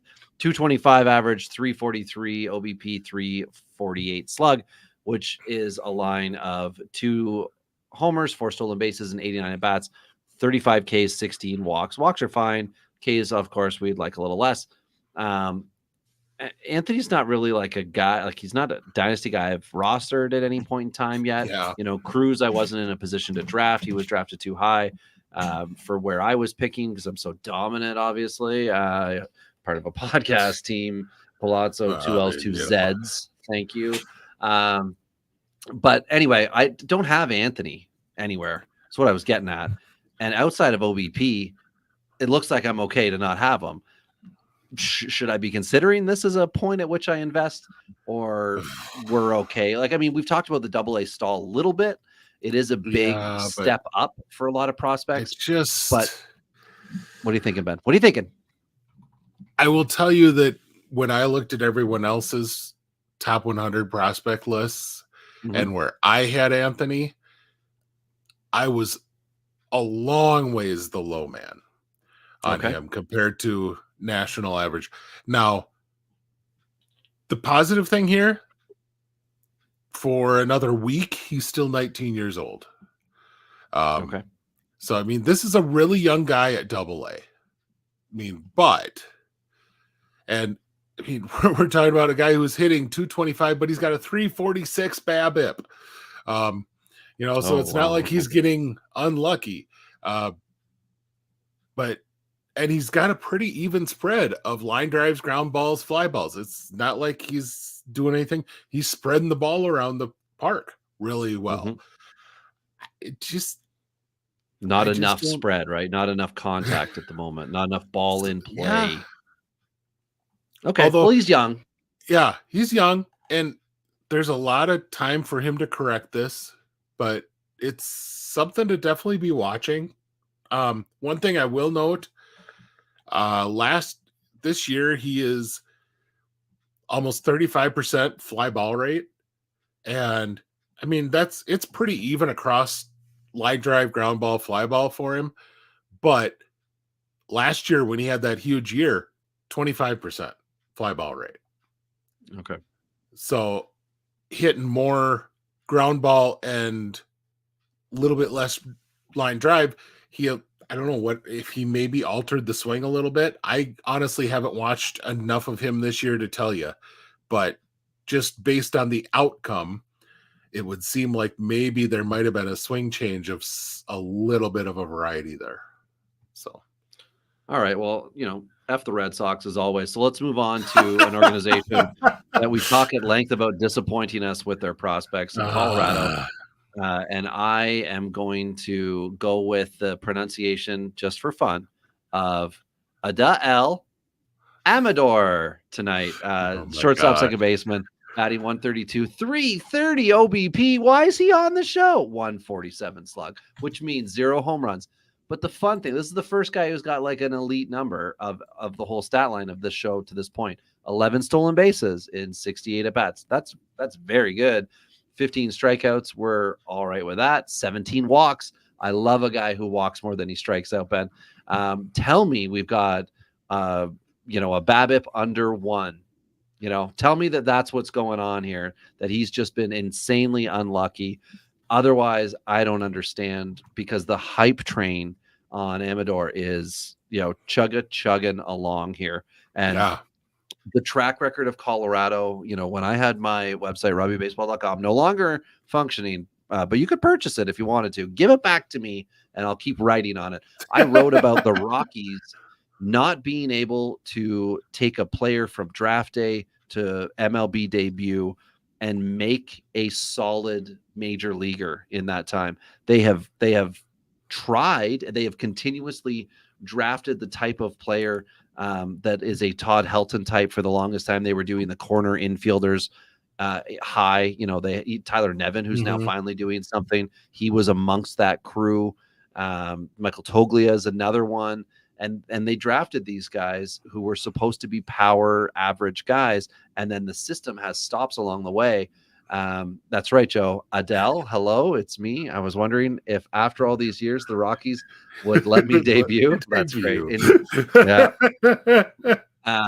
They don't seem to be able to do it. Right. And, Tovar has been fine in year 2, but year 1 was a struggle. And the hype again on him was out of control. And we're now talking about Rockies pitchers like we were last week, as that was the thing. But what's the deal here? What's going on here? Real easy. Ryan Stellan, what's up? 170 BABIP. That's a real easy one. And he's 67% ground ball rate. So all right, between those two, got to be hit a lot harder. He's going to need to hit the ball a lot harder if he wants to raise. Well, and the really cruddy thing, when you're hitting the ball on the ground that much, he's hitting 51% pull side. So in the minor leagues, you're still not even though a lot of those guys on the left side of the infield aren't going to make it to the majors on the left side of the infield in the minor leagues, more than likely your best defender is still your shortstop, even at AA. So when you're hitting 50% of your balls to the left side, to the shortstop and third baseman, you're probably not, and you're hitting 67% of them on the ground, you're probably looking at, this isn't going to go well. So right. And despite being fast, obviously with the 11 stolen bases, it's not doing much if you're hitting it to him in a timely manner. So he doesn't have the wheels or the ability to take off. So you might say Amador is no Jet. Williams is the next guy we're going to talk about here. Shortstop outfielder with the Mets. Transitions. Yeah, baby. Jet Williams. But he has not had Jets. On the Jets. He's not had Jets. Only 2 stolen bases. 179, 360, 308 line, no power, as Ben mentioned. 2 stolen bases, 39 at bats, which is light at the moment. 5 Ks, which is perfectly fine. We'll take that. And 8 walks, which I do like. Again, 2 guys in a row with more walks than strikeouts, but we're seeing empty players here. These are not guys that if you were, seeing these lines at the major league level, outside of an OBP league, they're not playing for you. But at a prospect level, you don't want to see these averages. So I don't know if Jet is in the same class as Amador as far as BABIP woes, grounding it out to the all that same line that Ben just went through here. Well, no, that's not true. Okay, but he does have the potential. Sorry, Ben, to get to AAA. And again, as we talked about in the offseason, stall out, not for lack of talent, but there's nowhere to go. So. Man, Joe's just hitting it on Benny and the Jet, huh? Yeah. Hey, kid. Okay. Anyway, he's got a 206 BABIP, so a little better. Not good. Still room for improvement. He's not actually having a ground ball problem. He's hitting over 50% of his balls in the air, which I'm sorry, that's not the way Jet Williams is going to make his money. He is not a guy that I will ever project to hit even 20 home runs. I mean, if he's going to be a 10 to 20 guy, I'll be happy if he has more than 15. Okay. But so he's not playing Jet Williams baseball right now. He's exactly. playing somebody else's team. Yep. And that's he's doing just Willie Mays Hayes. He's trying to be something he's not. He's not doing the push-ups. He needs to do more push-ups. The pop out the push-up. The pop out the push-up. Now a power shortstop right here. Next guy up, Kyron Paris with the Angels, repeating AA. And I think was he a former 2020 guy, or am I mistaken in that? Maybe he is. Maybe I've just made it up in my head. But right now this year, with one of the worst lines of the night, decimal 97 average, 193 OBP, 139 slug, 6 stolen bases to his credit. Does he have a homer? 72 at bats. He's got 7 walks and 34 strikeouts and no home runs to speak of. Paris. So last year, 14 home runs, 44 steals, and 49 opportunities. Yeah, beautiful. Which got everyone excited, and he even got 15 games up in the majors because of that performance. And went back to Double-A this year, not so much. Supposed to be dominating, and he's doing the opposite. And Livan Soto is finally gone and out of the organization and probably not coming back. He ended up in Cincinnati after going back and forth from the Angels in Baltimore for whatever it was, 2 months. And I think he's going to, be there for a little bit at least. They've got the roster space. But yeah, Paris is not in fashion right now. That's for sure. Yeah, we can get off him because it hurts my feelings. Another, I believe, no, he has not yet debuted, but Kevin Alcantara of the White Sox, the outfielder, 218, 261, 391 line, 4 homers, 2 stolen bases, and 87 at bats, 27 strikeouts, but 5 walks is really rough. I mean, he's been kicking around so long as a prospect. He is prospect fatigue, boiled down into concentrate. I don't know. Like my last share of him, I think it was last year. I traded him away. Maybe it was 2 years ago. And I remember doing a deadline deal where I forget what the team was. It was a former champion in my league. And the guy said to me, he's like, this is either going to be the smartest trade you've made or the dumbest. And since I didn't win the league, it wasn't the smartest, but Alcantara hasn't done anything to yet make it the dumbest. So I don't know. Is there a lot of hope here? Or is this just a guy piddling around Double-A? Everything. Only thing that you can maybe hope on here a little bit, although this is exactly what he did last year too, is he's got a 50% ground ball rate. All right. But he was, and he has always been a pull guy, and right now he's got 47% of his hits going opposite field. So once again, we're talking about, is he trying to let the ball travel? Has he been told? It's one of the things we don't know is what has the team been telling him to do? Maybe he's supposed to be sitting on, I want you to go, let fastballs by. I want you to learn how to attack the breaking ball. Yeah. And so this is a guy, he's still only 21, and that's, like you said, there's prospect fatigue here. This is a big part of that is because he was a Yankees signee, and Yankees signees always get way more clout than they really should. And so people probably are frustrated about hearing about him, but he's a legit talent. It's just, he's really, for some reason, just not putting it together right now. Yeah. So like if he was putting together an IKEA shelf, you would say, you know what he isn't? He isn't very handy. Morales is the next guy up here, the third baseman at the National. 213, 304, 270 line. One dinger, 1 stolen base, and 89 at bats, 28 Ks, and 10 walks. This was absolutely a high hope guy. And there are a lot of guys at Double. We're talking about just the negatives tonight. There are a lot of guys at Double-A who are crushing it. Morales was supposed to be in that crew. He's not, and it hurts. But I mean, I didn't get him anywhere. I don't have him on a single dynasty roster, so I'm not personally invested. But I do want good things from him because I'm not totally out yet, Ben. But I don't think Carter Kieboom's going to be the guy with the Nationals. I think the position could be open. It very well could be. Very well. But did Morales do it? Is he going to come out of this? I loved him, and I do have at least one share, if not multiple. But I mean, if you look at this isn't a BABIP thing. This isn't a. I was just pulling up here.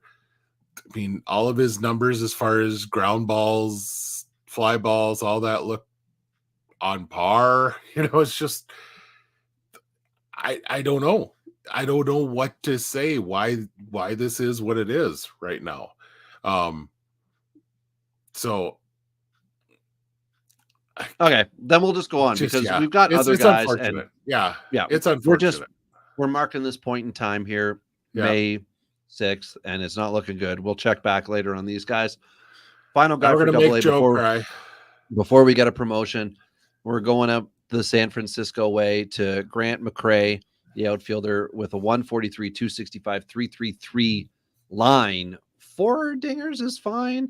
2 stolen bases is okay, but it's 84 at bats, 13 walks. I like. Not a big fan of 35 strikeouts. Grant McCray. Ben, thoughts? I knew that this was going to make Joe sad. But this is the second year in a row that he has started out slow. Now, for the good news, last year he finished out with a pretty okay line: 255, 360, 417, 14 homers, 52 steals. And that's the thing he's not doing this year for some reason, is he's not stealing bases, which is really not helping his case very well. And this, it is a 178 BABIP, which for a guy with good speed, that's odd. But this is already a guy who's 23, and just getting to AA for the first time this year. You got to wonder a little bit. And this isn't a ground ball thing. It looks like the 4 home runs, you mentioned that. It looks like there's been some intentional swing change here. He's hitting almost 50% of his balls in the air, as in like fly balls. And he's never had anything above 35 for a season. So that's a big change. So I don't know what to say, whether he's going to be, if he's trying too hard to go after the fly balls and it's biting him, what it is, but he's certainly not making contact the way that I think his best route to the major leagues is, which is that 15 to 20 home run guy that can just run like crazy. You got to live that, be the guy who's smacking it around on line drives and ground balls and beating them out and making things happen on the base paths. And that's not what he's doing right now. Right. So now his best path might be the KBO. And that's enough of AA guys. No. So now we'll move on to the AAA guys, and we'll start out with previously mentioned like AAA MVP level 2023 season for Lucan Baker of St. Louis, first base DH. Last year he batted .334 in 314 at bats. I knew I had it written down. This year, slow start in 97 at bats, 227. The biggest disappointment from this year to last, outside of 100 points on the average, is that he's got 6 home runs right now. And last year, in a little over 3 times that many at bats, he had 33. And then he went up with the Cardinals. I think twice last year he was called up and just sat on the bench. And he still was able to, dominate at AAA. So it was looking like he was ready for either a new team or a spot on the big league roster. The spot on the big league roster didn't happen. They clearly have not made a trade since he's with the organization still. But Perez? Was it Juan Perez? Was the other big basher they had in the organization? Yepes. Yepes. Juan Yepes. Knew it started with an S. So they've had a guy. They let him go in the offseason. I don't know if he's in Washington or wherever he is. It doesn't matter. Yeah. But Baker's still there. And this year, slow start or not, whatever's going on, it's not looking good for him. And he's got nowhere to go in the organization unless there's an injury, which, I mean, he's in a tough spot here. And I don't know if maybe there's a bit of frustration going into it, change of scenery, whatever. Name your narrative. Lucan Baker proved to me last year that he should be up with a big league club, getting major league at bats, and then we can find out what he really is. And little bits and bobs of playing time is not the way that you should be doing it for a guy like Baker, who I can't remember if he was 2nd or 3rd round pick, but regardless, just somebody who hit 334 last year in AAA, had 33 home runs last year in AAA, and then doesn't get a look this year, hasn't got a look this year, and started slow. So he's been somebody who I just traded last week in a dynasty league to pick up Tyler Nevin of all people, because I need I need No. somebody. Yeah, in a points league, I need a guy who's getting playing time. And Nevin is going to end up with, for anybody out there who's like in a deep league as well, he's going to have 3 position eligibility, I think, within the next 10 days here. He's about to pick up first base. Depending right. on what it was sitting at, I believe is third base default. And so maybe it's only 2. Maybe I'm confusing Abraham Toro. So Toro is also an A, but Toro is at, I think, 8 games or 7 games at first base. He's got 7 or 8 at second base, and Toro started this year with third base eligibility. So off topic with that, but just like Luke and Baker for Tyler Nevin was my trade. I also threw Ramon Urias from Baltimore in there just because I needed to get rid of the contract for money. But Baker has been unfortunately disappointing, and that trade was my last dynasty share of him. And I would love to be wrong and have him come back. I don't want to spoil future draft podcasts, but Luke and Baker and Tommy White have a lot of similarities to me. Okay. Tommy White with LSU, he was their third baseman on last year's team, and he's struggling a bit this year, but still very likely going to be a second round, third round pick for somebody based on the fact that the kid was known as Tommy Tanks at NC State his freshman year, and I believe set a freshman home run record. But then went to LSU and was like cleanup hitter behind Cruz, so you're doing something right when you're basically the number 2 offensive weapon on a team behind Dylan Cruz. And but there's a lot of similarities in bad body hitter, but when he hits, he's really a good hitter. Right. The contact is hard when there's contact. And that's what Baker always has been. And just the lack of defensive ability, like I said, bad body type of guy, but he could hit. And that's where Tommy White kind of is right now. So when we get into draft talk, folks, just bookmark that in your brain.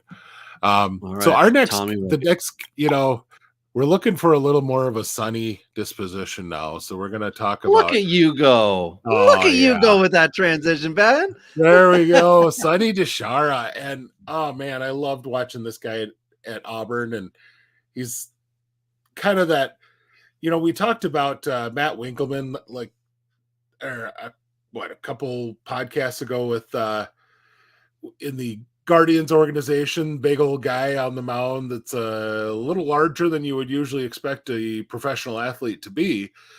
Sonny is one of those guys that yes, he is. He's a big boy. 6'1", 263 is what he's listed. I think that might be a little light. But anyway, he was put up to AAA. He started his pro career at AA and was at AA all of last year. And so they bumped him up to AAA, and he sucked.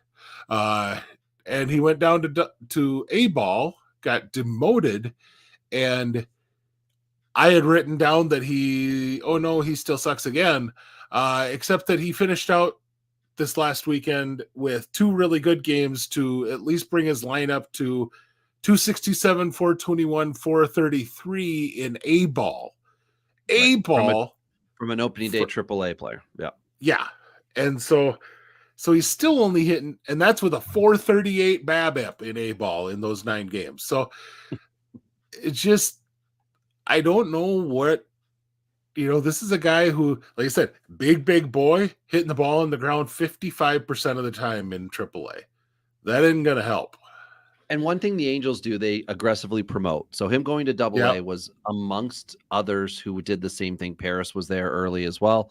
And what the pattern had been at the time that he was there was the promotion was coming from AA to Major League Baseball, right? As you just mentioned earlier with Paris, he was a AA to the show guy. And that was where it was like, oh crap, cool. Trey Cabbage, same, deal. He's a Govier guy. We'll call him a Govier guy for Cabbage. But I thought, as I had seen during the draft season for Sonny, this is a sleeper type, really good contact hitter, should be able to advance, blah, blah, blah. And then he goes to the Angels. You're like, well, that's perfect little mixture right there. A team that's aggressive with players, a college guy who can hit. This should be, magical. And that one has fallen flat for me, unfortunately.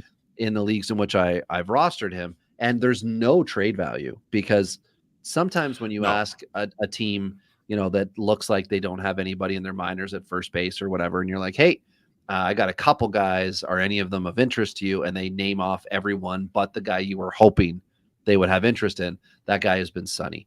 And I don't know, because you talked about the body, I don't know if we've just seen the ceiling already and now the rest is just going to be struggling to continue his pro career, or if this is a little blip where they're trying to make an adjustment to then get him back to AAA. They did have a pretty veteran-laden AAA squad to start the year. Yep. And they are, there's, as baseball happens, they're slowly churning through some of those guys now, but there will be cuts coming up with the Major League Draft, followed with the 1 month signing period. Teams will need to make moves. Not that Dechara is going to be out of pro ball, but others within the Angels organization at the higher level, sometimes they get released in a numbers crunch, and we'll have to see what happens with him. But it's been disappointing for me as a dynasty guy watching him. I just haven't seen it. And David's asking, is this an Angels thing? They just don't seem to really get much out of their picks. I don't know, man. They have also taken the NFL approach of putting them right in the show with, Noel Shanwell, as well as Neto, who was injured and is, underperforming from the standpoint of a major league average shortstop. But Shanwell's been pretty good the last 10-ish days. I think it was right after I dropped him in my home league. He took that hard, and he's been playing much better since. Yeah. And he's been playing very well lately, but those are first round picks, which Sonny was not. I think Sonny was like a 5th, 6th round or something like that. So just like as far as depth goes, fifth round. Okay. Finding guys that can be those steals. Yeah, the Angels certainly, to your point, David, have not put those guys up to the show, but they are aggressive with the assignments, which is positive. There's some things I don't know that I can get the person on here to ever talk about it, but let's just say the Angels don't have a really good reputation for taking care of their players. So if you can hurry through the minor leagues and not be affected by the lack of development that you're going to get in the minor leagues, you're probably better off. The longer you spend there, the more you Joe Adell. Which it's now that Joe's in the majors, it seems like he's developing more as a major leaguer than he ever did in their minor league system, which is really depressing to say. He's learning how to play baseball a lot more because he's forced to at the major league level, which that's kind of ridiculous that's what a team has to do, but there's some lack of investment and lack of proper investment in their minor league system.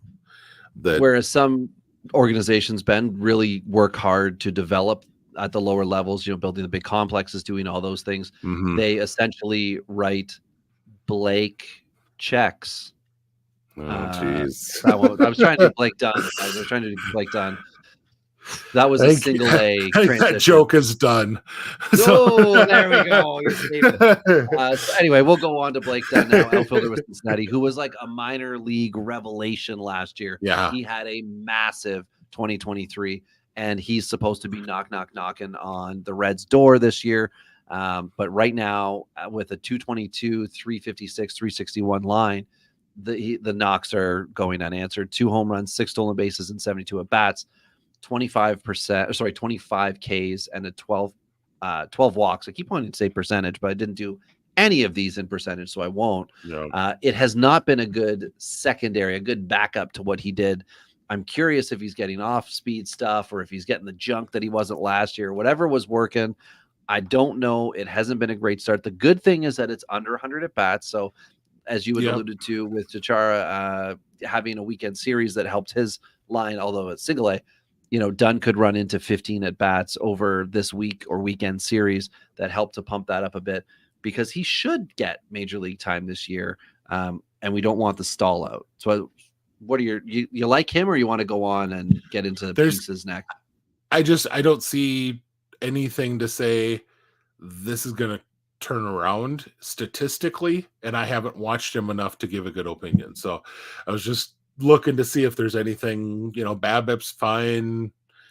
He's not hitting the ball on the ground too much, or hitting the ball in the air too much or any of those sort of things. It's just he's kind of doing what he's always done on the underlying stats. It's just that it's not turning into what you would expect. So I don't know what's going on. All right, then we'll leave it because we can talk about a AAA teammate of his, Rhys Hines, who is at AAA for the first time this year. And in 121 at bats, he's got a 223, 293, 388 line. He has 54 strikeouts, 11 walks, 4 dingers, and 5 stolen bases. So there's production because he's also got 23 RBIs. So he has been a productive player. Mm-hmm. But from a statistical standpoint of I was expecting more and he was better last year, we hear you. Rhys Hines is another one of the guys with Cincinnati who could be, not that they need third base. They've got that suspended cheater guy. And then they've got Spencer Steer. No. He's officially out there, right? He's no longer. Yeah. Okay. So Rhys is between. Yeah. Rhys is one of the guys who needs the Will Bensons of the world, or I'm trying to think, Stuart Fairchild and who's the other guy? They've got like 4 cuspy-ish guys. Anyway, he's a guy who, when he made the change to the outfield, he did some work with his approach and became kind of a 3 true outcome guy. Not really. He doesn't walk enough to truly be called that. But he really sold out for power in his swing, which has led to some over 30% strikeout rates. And it is what it is. But if you're able to hit for the power with it, no one's going to complain. And the issue is this year, he's hitting that velocity. He's hitting for good exit velocity, but he's hitting it 50% of the time into the ground. And it looks like he might be getting fooled a hair, because he's, after basically always being about a 25 to 30% opposite field guy, he's 43% this year. So there's a couple things sticking out right there that may indicate why he's not being as productive as he once was. I mean, this is a guy, his entire career so far, his ground ball to fly ball ratio has always been under 1. And right now it's 1.74. So he's gone a long ways the other way, to where he's hitting a lot more ground balls this year.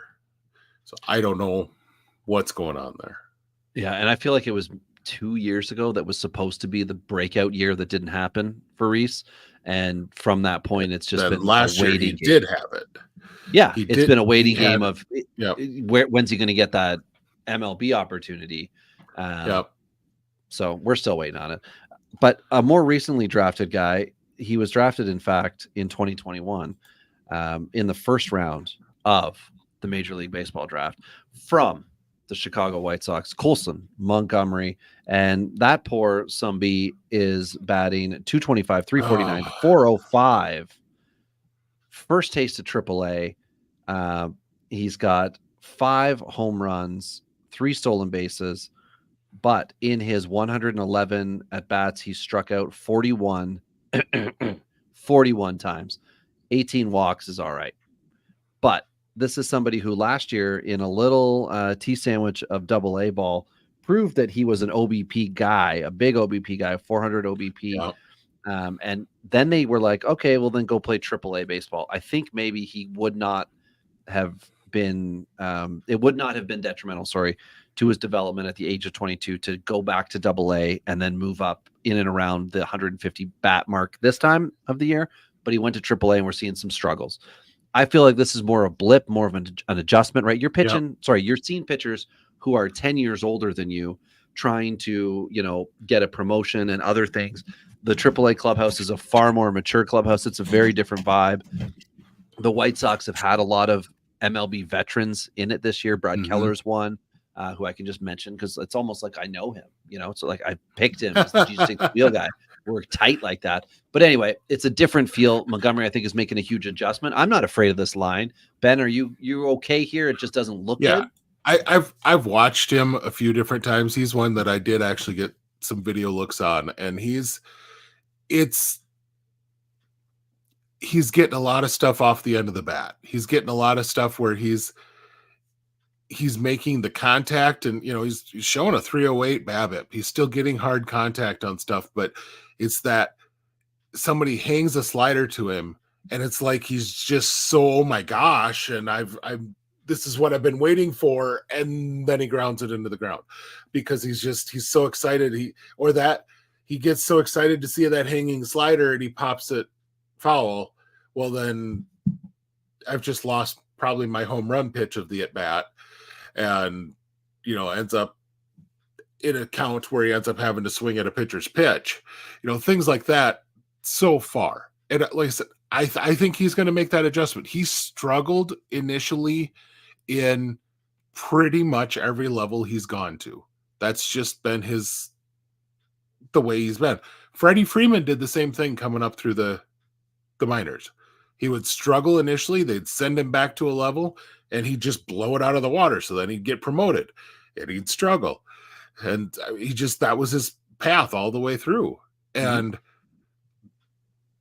there's nothing wrong with that. This is an elite athlete. He's 22 years old in AAA. Nothing wrong with that. I don't think anyone needs to go running away.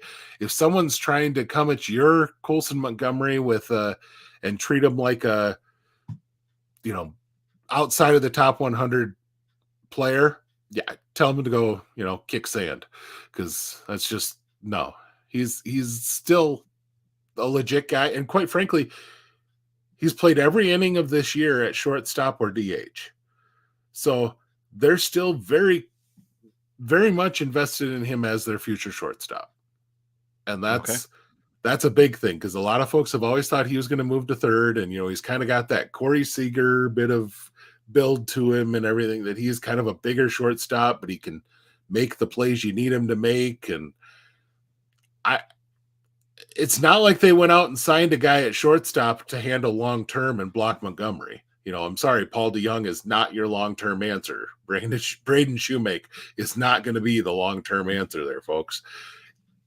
Right. And Danny Mendick plays second base, and he unfortunately got hurt, but he's obviously the franchise at that part.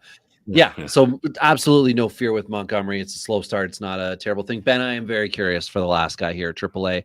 Your thoughts on Luis Angel Acuna, the shortstop second baseman with the Mets, 215, 264, 331 line. He does have 9 stolen bases, 2 home runs in 121 at bats. He's only struck out 25 times, but a measly 7 walks. Is this who he is? We just need to adjust. I mean, he's been traded. This is his first full year with the team. The only thing I would say is right now he's got an abnormally high ground ball rate for him at 59% of the time. That said, he's always been a guy who is like right on the cusp of 50%. So he's not that crazy for him. So for him, it's 9% high, but it's only 9% high. It's not like 59% for him is within the range of expected outcomes. His BABIP is 255. That's low, but he's, for a guy who's got as much speed as he has, most of the time at most levels he's been at, he's either been low 3, high 2, or else he's been 400. So he's kind of alternated between those two. He's never been like a 350 BABIP guy, which is kind of what you expect out of a fast guy in the minor leagues. He's never been that kind of guy. So this just might be who the heck he is.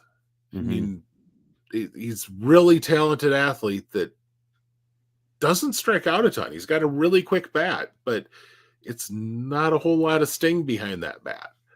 And so therefore he's going to end up not striking out a lot, but he's not going to make real quality contact when he does hit it. So, all right. Well, one thing that we're going to do that Acuna is going to have to wait for is we're going to move on up to MLB. We're getting the call up at 1 hour and 54 minutes. This, Ben, is our longest pod Good for us. So I'll just rhyme off the 5 guys. We can talk about any Ripping on others people that come doing up. badly is the longest time we talk. What What does he it's say hard. about us? I guess it's because we haven't done it. We've been trying very hard to be positive with prospects for this entire time we've been doing this year together. So when we got an opportunity, man, we took it.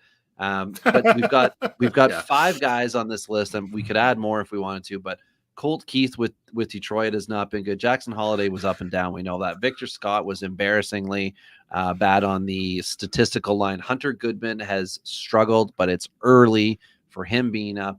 And Jackson Chourio carving out a career at the MLB level. Of these guys, Ben, who do you really? Is there somebody or a couple of them that you wanted to touch on? Holiday's been run into the ground. I feel like that's fair to leave that one alone. But Chourio, as you talked about earlier, he's staying, right? And I could have added the Texas boys here, Carter and Langford, but sure, I can say their names. Neither of them are doing great.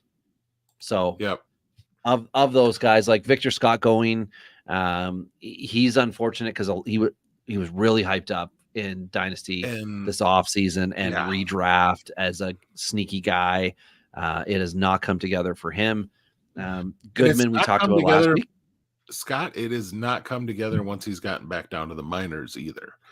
That was one thing that really I struggled with last year looking at his overall line is Victor Scott walked about 7% of the time. And finished out the year at AA. That's not exactly a great thing. You want to be able to, if you're going to be a speed guy, you need to get on base, and you can't count on always hitting elite. Granted, this year for a speed guy, he's had a 212 BABIP now that he's back down in AAA for a 186 average, and a 109 BABIP in the majors for an 085. Rough. This is the guy everyone that I respect was comparing him to, and you're starting to see it. The Vince Coleman effect, where Vince really did never walk, was just holy hell fast. And he had some years where he stole triple digit bases. But no, that's I love watching Victor Scott go play defense. He is still one hell of a center fielder. But he's got to be able to make contact with the baseball. That's just flat out. Yeah, I mean, Dwayne Wise could hit 200. So you got to be in that company. And he saved a perfect game. I mean, that's right. So that is true. That was like a career highlight for him. So, but anyway, so those are the guys. That's a lot of guys. One on that list that to me, I'm watching with a little bit of worry. Okay. The rest of them, I mean, Keith is having some ups and downs. Chourio has done this at like every level where he struggles a little out of the gate and then picks it back up. Goodman is just going to kind of be, I think anyone expecting Goodman to be Michael Kadire type is probably expecting too much. I will say, Ben, he is a Colorado prospect. Oh yeah. Approach with caution. Everyone approach with caution. I've got him in one league, and I have not promoted him because once I do, he's got to stay there for the rest of the year. So I just have not bothered because I'm like, I don't think it's worth it. And I do know a league where once you promote guys, they stay on your 40 man. And Jackson Chourio, who I had in that league, I traded in the offseason. I believe it was in a Walker Buehler deal. And the guy has not promoted smartly. He has not promoted Chourio. So no matter how much he plays in the minors, it doesn't affect in that league. He will still be able to keep him for this year. And then next year, he'll be a rookie on the rookie contract. And I think that was the smartest play he could have made because let him have these bumps in the road. Long term, there should not be an issue, right? This should not be a Victor Robles result here. There should be a lot more offensive upside to bank on with Chourio. So whereas with Goodman, I think it is more of we uncertainty. There you go. That's the positive word to use. Well, and I'm just pulling up his numbers right now because the guy who he reminds me of a lot and I was just going to pull up what he did in Colorado, is CJ Cron, who had a couple of years where he has 28 home runs, 29 home runs in Colorado. Solid. Take that all day long as your like corner infield guy. But he was also, you know, the 1 year was really solid. 281, 375, 530. Absolutely. You take that all day long. The next year, 29 homers, 257, 315, 468. Okay. That's still not killing you in your corner infield spot. You know, it's just not a guy that probably is your starting first baseman. That's probably Goodman's role.